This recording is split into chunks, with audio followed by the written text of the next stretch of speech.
අපි මෙතන ගෝරක පේස්ට් මේස හැඳි 5යි ලුණු තේ හැඳි 2යි ගම්බිරිස් මේස හැඳි 4යි මිරිස් තේ හැඳි 1යි ගෝරක තඹගත්ත වතුර මේස හැඳි 5යි මේ ඔක්කොම අපි එකට මිශ්‍ර කරමු.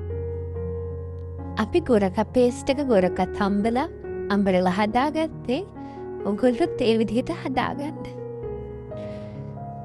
මේක ලේසියෙන්ම ඕනම කෙනෙකුට ඉතාමත් ඉක්මනින් මාළු උයනුවට තනා ලේසියෙන් හදාගන්න පුළුවන් කෑමක්. මම මෙතන මාළු කිලෝ 1.5ක් අරන් තියෙනවා. අපි ඒකට මේ පේස්ට් එක ඔක්කොම දාලා හොඳට කලවම් කරගමු.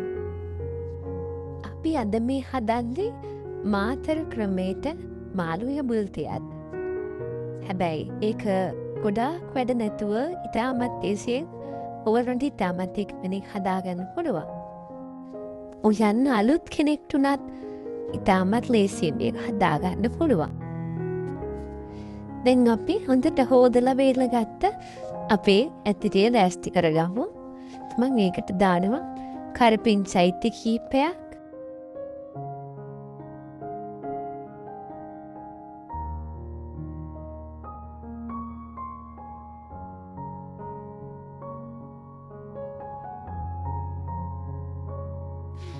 ඔයාලට කැමති නම් කුරුඳු ටිකක් එකතු කරගන්නත් පුළුවන්.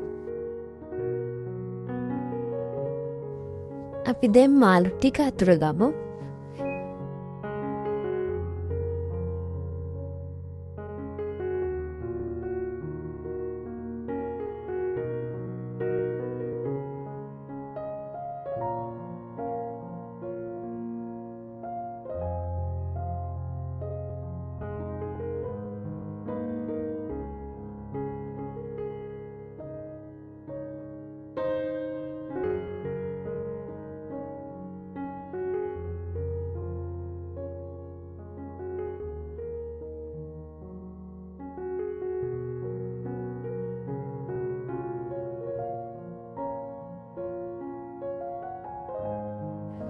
හරි අපි දැන් ගෑස් ලිපේ තියාගමු.